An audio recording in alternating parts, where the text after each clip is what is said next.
It was a quiet afternoon on January 2nd, 2018, in the upscale neighborhood of Red Hill, St. Andrew. A young mother was on her way home when her life was cut short in a brutal ambush. Four gunmen, no witnesses, and a car riddled with bullets. In the aftermath, two were left lifeless, one being Simone Campbell Collymore, a beloved wife, mother, sister, and friend, and Winston Walters, a taxi driver with a family of his own. Victims of a plot they never saw coming. But who was behind the shocking crime? Who would commit this brazen daytime murder in a community where such violence and brutality was unheard of?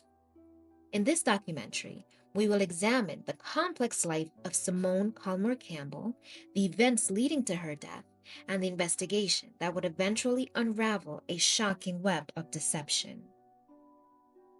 Simone Campbell Collymore was born in 1985.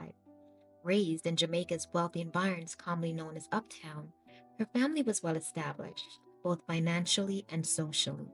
She had two siblings, a brother and sister, and by all accounts, they were very close.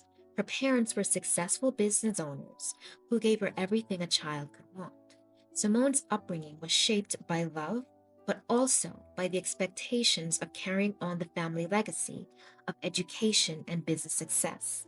She attended Myrtle Grove High School and participated in extracurricular activities and especially enjoyed playing basketball.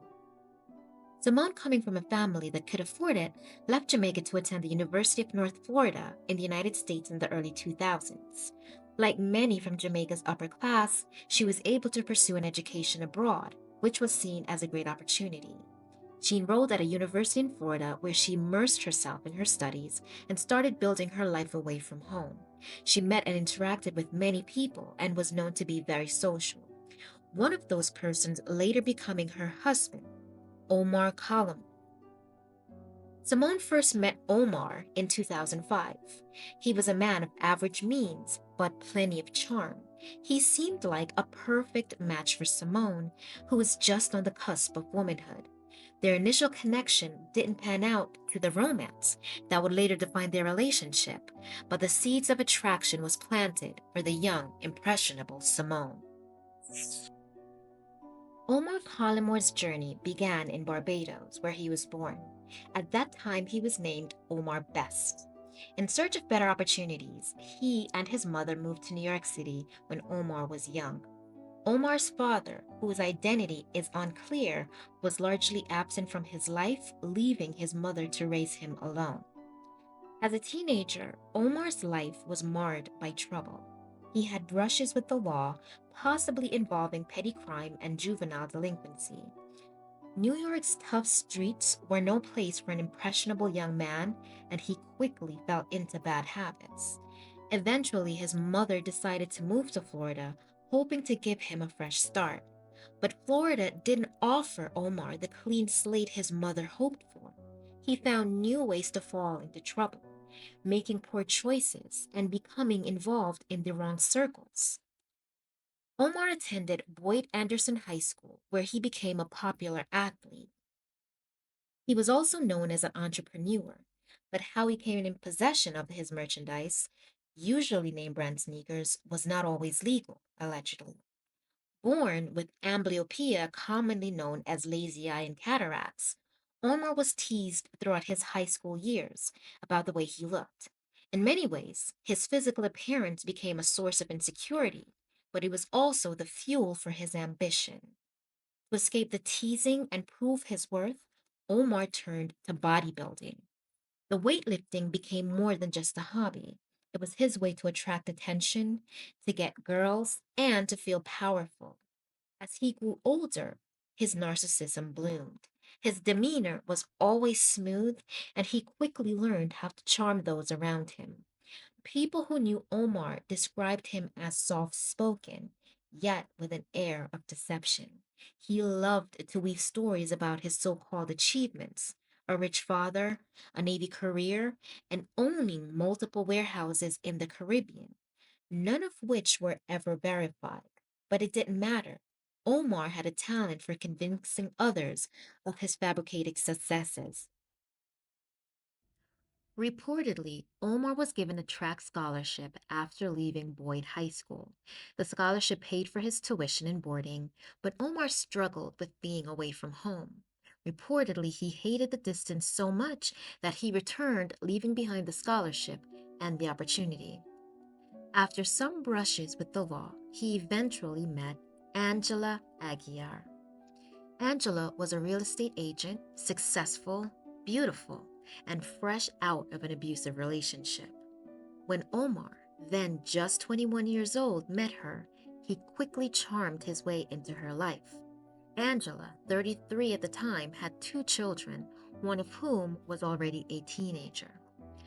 Omar moved into Angela's home, and for the next 4 years, the two lived together. Despite the loving relationship they shared, Omar's old habits didn't die. He continued to flirt with other women, his charm never faltering. Reportedly, Angela knew about his womanizing ways, but overlooked it. He wasn't abusive, and he was always respectful to her. Angela opened Omar's eyes to an easier life, where having a successful woman made him look good in the eyes of not only his friends, but his family as well. The life he was currently living was a far cry from struggles in Barbados and the mean streets of New York.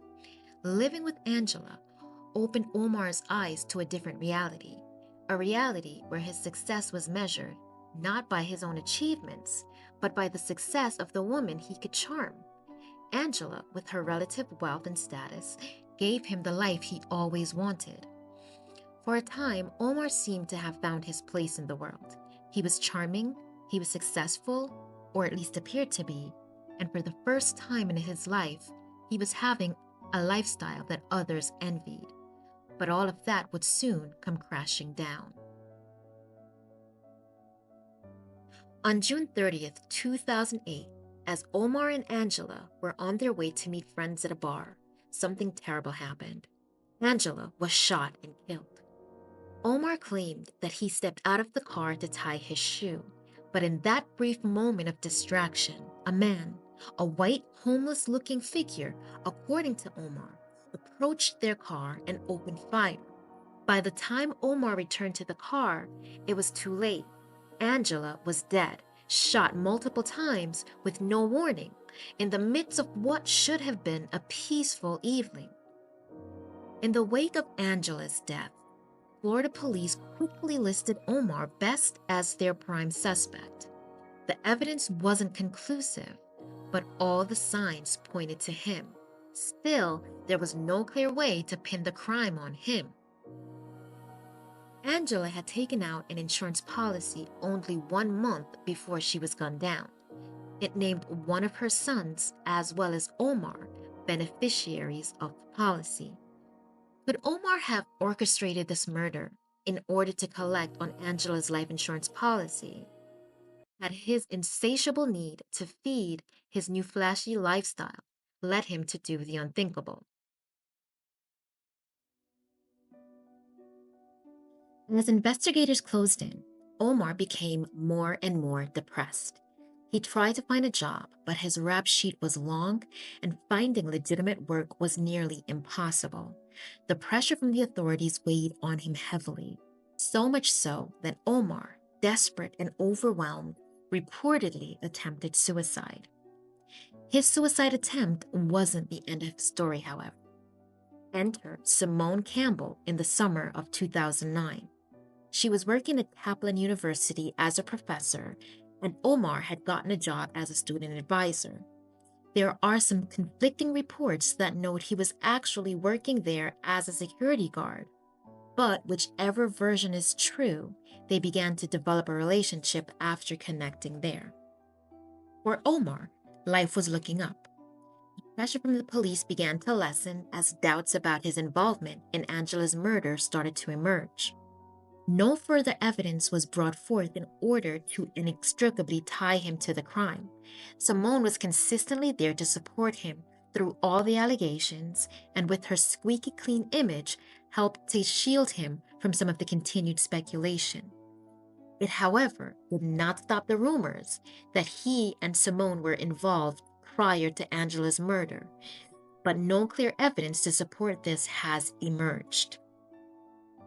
It seemed that with his alleged suicide attempt, along with there being no clear evidence supporting his involvement in the murder, as well as his new job, caused police to lessen their investigation to the chagrin of Angela's family, who were still calling for justice. To Omar, however, life was returning to normal. He wasn't focused on finding Angela's killer like her family. And allegedly, with Simone's help, he had a new target: the life insurance policy from Angela's death. The policy Angela had taken out a month before her death left her son Elijah with $600,000. But Omar, he walked away with $400,000, the perfect payout for Omar. It seemed that once again his charm paid off, figuratively and literally, without needing to participate in the 9 to 5 grind. And with no side hustles as part of the deal, he had more access to money and resources. Angela's family, however, was left with broken hearts, a cold case, and many questions that would possibly never be answered. By this time, things had shifted. Simone Campbell had fallen deeply in love with the charming Omar, who had done everything to sweep her off her feet. He was now known as Omar Collymore. It seemed Omar wanted to throw off the stench of Angela's murder and begin a new life without any question or suspicion. So he dropped the name Best and became Omar Collymore. There are rumors that Simone became pregnant with Omar's child in 2010 before they were married.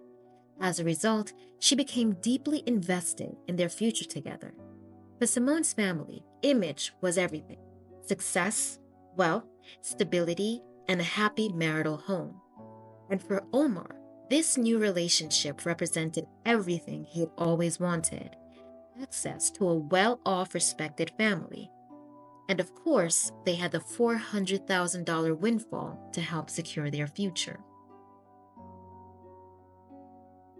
Simone's parents, eager to see their daughter settled and happy, were thrilled about the baby, and despite any lingering doubts about Omar's past, they were excited to welcome him into their fold. After all, Omar had managed to convince them he was the man Simone needed, and now that they were expecting a child, the image of a perfect family seemed to fall right into place. In May 2010, Omar and Simone tied the knot. The couple was ready to start their life together. But the cracks in their marriage were already beginning to show. Despite the vows they exchanged, Omar's eyes were still on other women. The birth of their child should have been a joyous occasion, but for Simone, it became a time of revelation. She began to see the man whom she'd had really married. Omar began rounds of complaints to family and friends. Was it about the way Simone was treating him, or about the family's treatment of him? Perhaps he was being abused in some way. No, that wasn't it, unfortunately. While Simone was adjusting to the challenges of motherhood, Omar began to complain about her appearance. The childbirth had altered Simone's body, and Omar was quick to criticize her for not bouncing back to her pre baby figure as quickly as he expected. At this time, Omar had remained a fixture in the gym and took pride in his appearance. It seems that Simone could not live up to his expectations, especially as the novelty of climbing the social ladder appeared to be wearing off. Despite the tensions, Simone was determined to build a future with Omar. She suggested they open a business in Jamaica as a way to secure their future. It seemed like a practical idea, a way to shift their focus towards something more positive. Omar, though uninterested in hard work, saw it as another way to solidify their status. So the couple moved into Simone's parents' home in Jamaica. It was meant to be a fresh start. But in reality, was it a way for Omar to continue living off of others while maintaining his image of success? By 2012, their son Odin was born. The family seemed perfect to others. But what was really happening behind closed doors? On the surface, their marriage appeared strong. Simone, a businesswoman, supported her husband while raising their 2 children. She was poised and elegant and had seemed to build a life that many envied. They had multiple businesses, including real estate, which they were able to live on and profit off of. But inside their home, more cracks began to appear. Did Simone ignore warning signs of Omar's growing discontent, his infidelity, or his desire for more than what their family could provide? Was Simone too trusting of Omar, believing that their family bond was unbreakable? There were whispers of someone else, an affair that wasn't kept entirely in the shadows. Lavish trips, secret rendezvous, exclusive restaurants, and expensive gifts spoke volumes. A life Simone thought she was building with her husband seemed to be shared with another. Simone always dreamed of a big family, three children just like her mother, but after the birth of their second child, cracks in their marriage became too visible to ignore. There were reports of physical abuse, and it became more frequent, allegedly, adding another layer of pain to their already strained relationship. Despite this, Simone was determined to maintain the image of a perfect life. They tried counseling, but that did not seem to heal the rift that had developed between them. Reportedly, in a bid to restore confidence and perhaps rekindle her husband's affection, Simone got a mommy tune-up. But Omar was unmoved. Instead of offering encouragement, he blamed Simone. To him, the surgeries weren't acts of self improvement, but admissions of failure. He labeled her lazy for needing them in the first place. For Simone, the tune up was supposed to be a fresh start, a way to feel beautiful and valued again. But to Omar, appearances were fleeting, and his disdain for his wife only grew deeper. While at the gym, Omar had met a woman that seemed to check all the boxes he was looking for. Like Angela, she was beautiful, fit, and ambitious.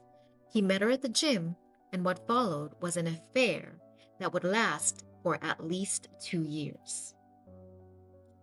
It seemed that Omar had finally found the woman he was in love with. Like him, she was into fitness and was a frequent fixture at the gym. She also enjoyed the good things in life. The only thing missing was the access to money that Omar usually looked for. But it seemed for the right woman, he would make an exception. So now the shoes were on the other feet. Omar became to this woman what Angela and Simone had been to him. He catered to her every need, including paying her rent and giving her startup money for an ice cream business. He gave her approximately 3 million Jamaican dollars for the startup, which would be about $30,000 during that time. All this despite Simone telling him that their businesses were in arrears. To add insult to injury, she was allegedly seen around town driving in the Benz owned by the couple. Life went on as it must, and Simone continued under the facade of a happy marriage, even celebrating Omar's birthday with friends and family. In 2017, Simone discovered the affair. The revelation caused an uproar in her mother's home, where the couple was still living. Omar packed his things and moved out, settling into a gated community at the Forest Ridge Apartments in Red Hills, St. Andrews. Heartbroken, Simone begged Omar to return home and work on their marriage. But Omar had no intention of reconciling. He dismissed her, using her post pregnancy weight as an excuse, cruelly calling her fat to avoid intimacy and to begin creating emotional distance. At one point, Simone's sister confronted them after spying Omar and this mystery woman in a restaurant during one of their dates.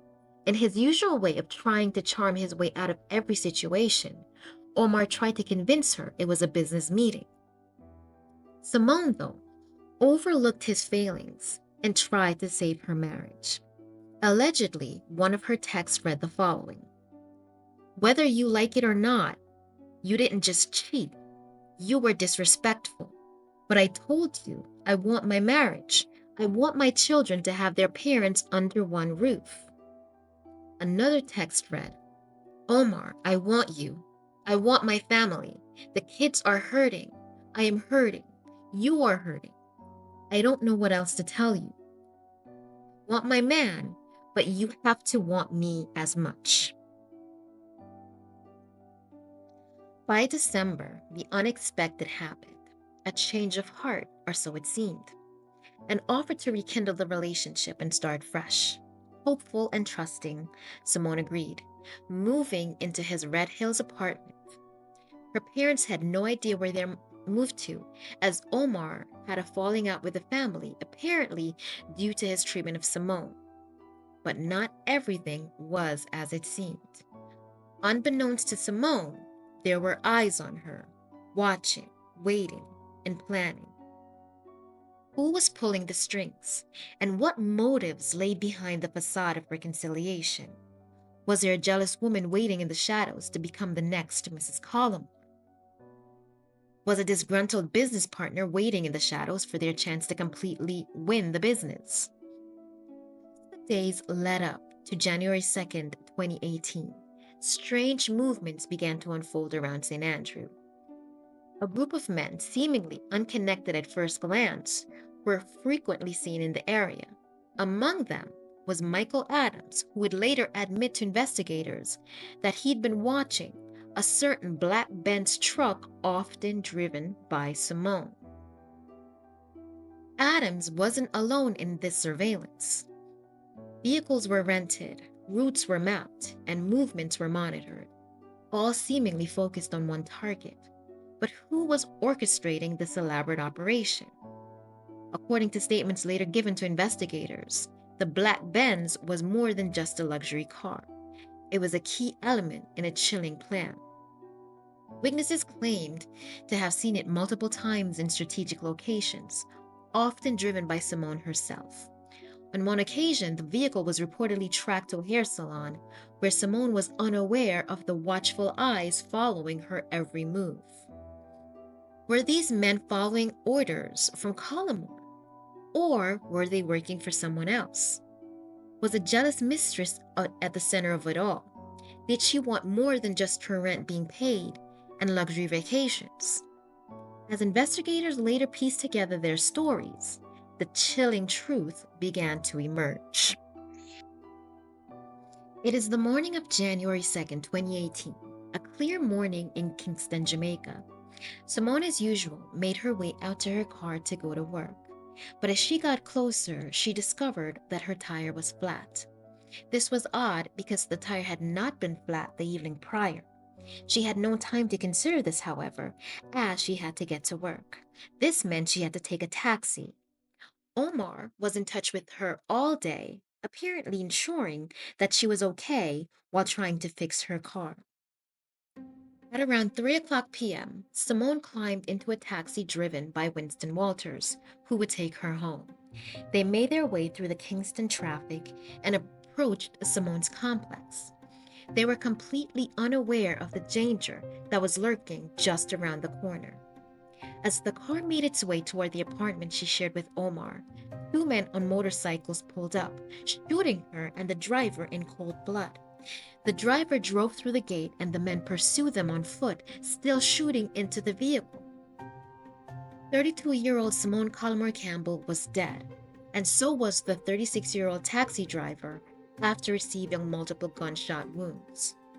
Though both were taken to the Kingston Public Hospital, they were pronounced dead on arrival. News of Simone's murder spread quickly, with her family and friends devastated by the loss. Omar also appeared to be grieving.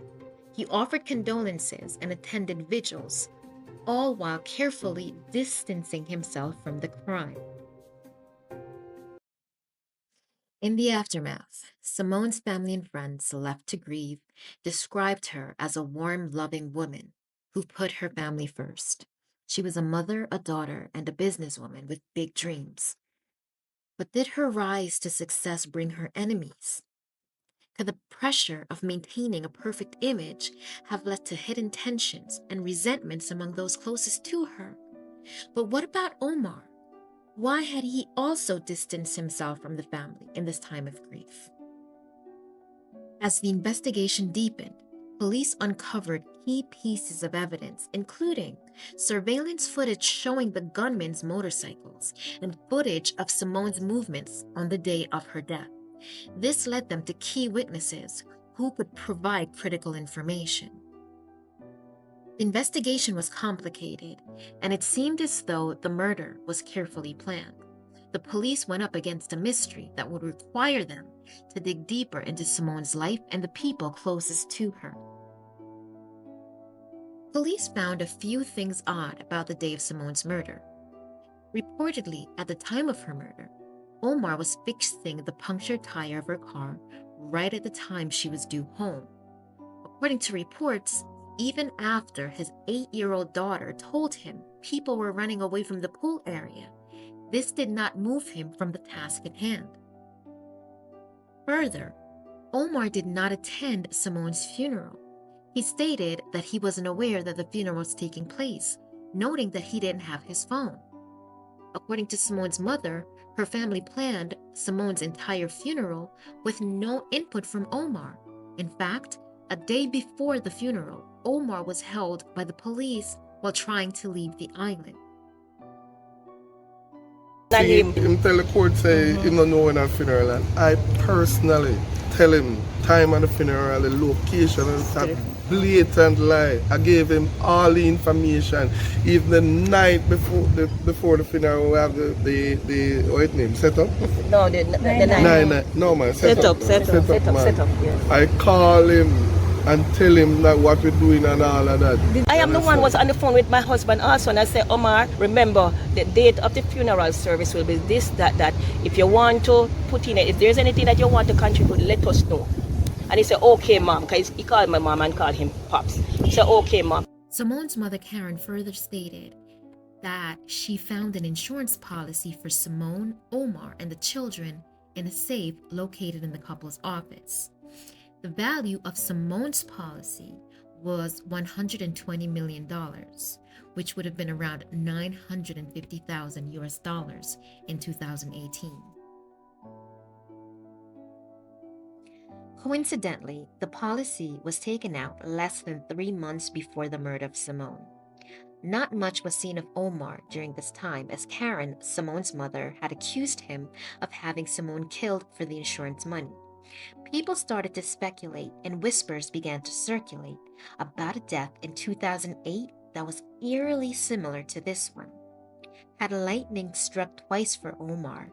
Could another woman whom he professed to love be taken away from him in the same manner, with the circumstances being the same? Hundreds of thousands of dollars hanging in the balance. Surely Omar wouldn't have the mother of his children killed for insurance money. On January 19th, approximately 2 weeks after Simone's death, Omar and a friend were shot in the parking lot of Allied Insurance. Apparently, Omar went to process a claim for Simone's insurance policy. While there, it is said that 2 men were already waiting in their cars in the parking lot and shot at Omar and his friend. They both received gunshot wounds, but recovered. It was never clear who the perpetrators were. Was this attempt on Omar retaliation for Simone or Winston's death? Or was this a clever attempt by Omar to take the heat off of himself and claim he was a victim too?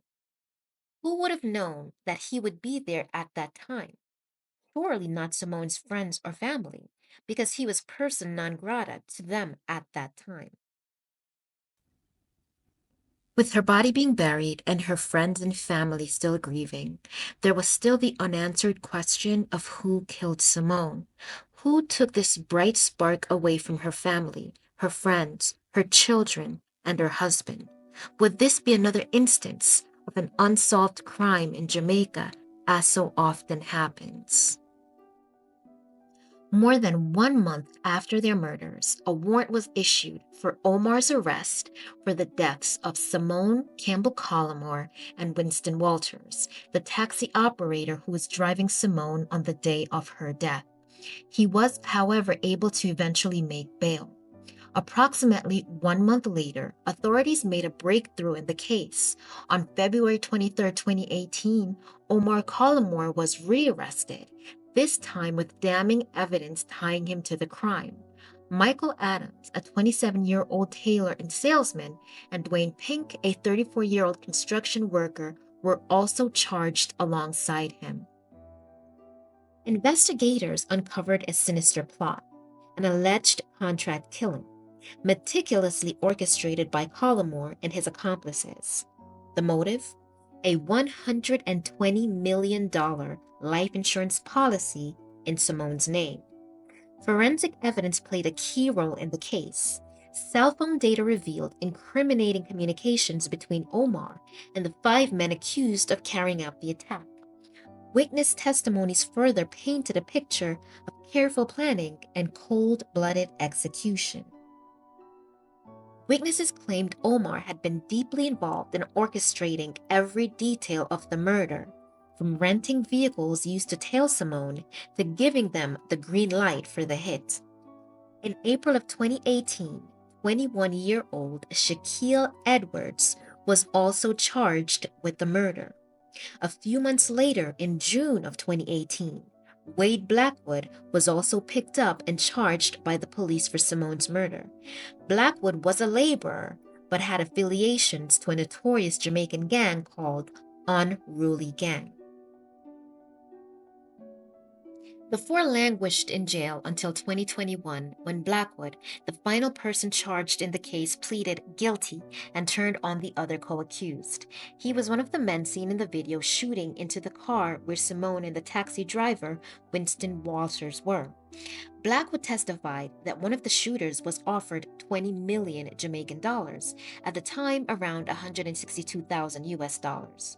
He further claimed that he was coerced into doing the shooting because of something his brother had done.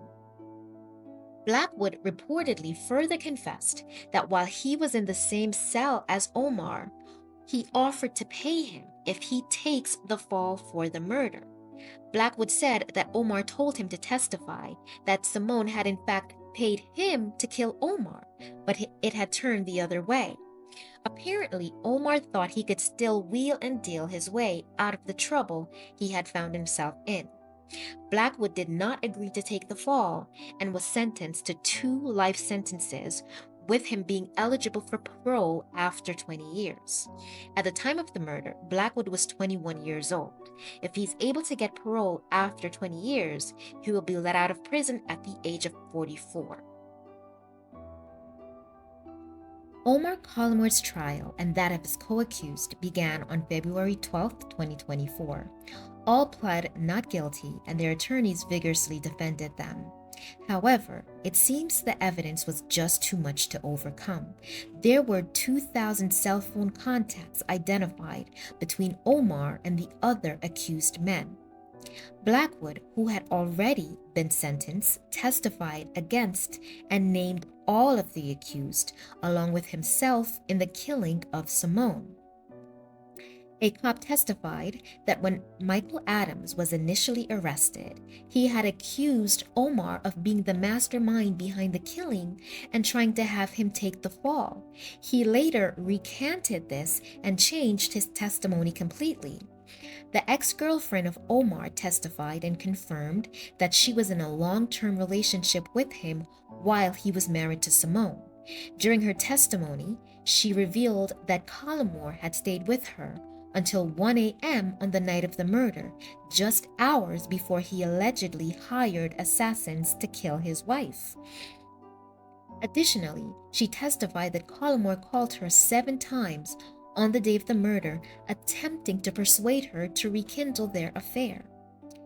Finally, the possible windfall of the millions of dollars in insurance money was the nail in the coffin. The proceedings concluded with a verdict on May 15, 2024, when a 7-member jury found Collymore and 2 of his co-accused, Michael Adams and Dwayne Pink, guilty of murder and conspiracy to murder. Shaquille Edwards was found guilty of murder conspiracy. Omar, 41 at the time of sentencing, received 2 life sentences, one for each murder, and he must serve at least 46 years and 6 months before becoming eligible for parole. Adams must serve at least 42 years and 6 months, and Dwayne Pink must serve at least 32 years and 6 months. Shaquille Edwards was sentenced to 1 year in prison. Simone's 14-year-old daughter read an emotional victim impact statement. He said the following: "My mom was amazing, loving, caring, and an open hearted person. She loved and cared about her family and everyone around, and it's truly sad that someone my brother and I called Dad, you took her away, the rock of the family, the light of our family, and so much more. I hope that you listen to this and have a bitter feeling in your heart and go to sleep thinking about what you have caused your children to go through these past 6 years and what kind of father you are." Well, I am satisfied with the sentence that was just handed down. Personally, I must say the judge really did a good job. He was very thorough in his sentencing. He explained everything, why he gave this amount and why he subtract that amount, and that was very good. He was very thorough. I just want to say thanks, and I'm very satisfied with the sentence that was handed down today. I know it can't bring her back, but it brings some form of closure to us, and we are satisfied. Well, for the sentencing, the judge and all the team, they had done a great job. I thought I would fail at it all, but I approve of the justice system. I like what they have done. As Ms. Campbell said, with Edwards, I don't think he should have gotten 1 year, because to me, I think if he had said something, maybe he could have done something to stop this.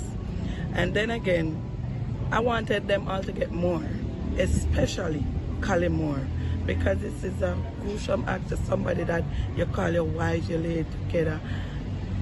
Theme hears them, I can't tell you how much hate they wanted to get, because they wanted to get wally. When I say wally, that means they can't no figure no there. Him did forget the most. Yeah. But for me, to be honest, it just bring me right back to the 3rd of January when I went to Constant Spring. So it was painful, very. But I like what the judge did, and I thank you guys for all the support. I thank everybody. Simone Campbell and Winston Walters' death was a real tragedy. The true victims are not only Simone and Winston, but also the children they left behind to mourn them and hold on to the often fleeting memory of them. Omar Collymore helps us to remember that very important scripture that says, "Dare not trust your own."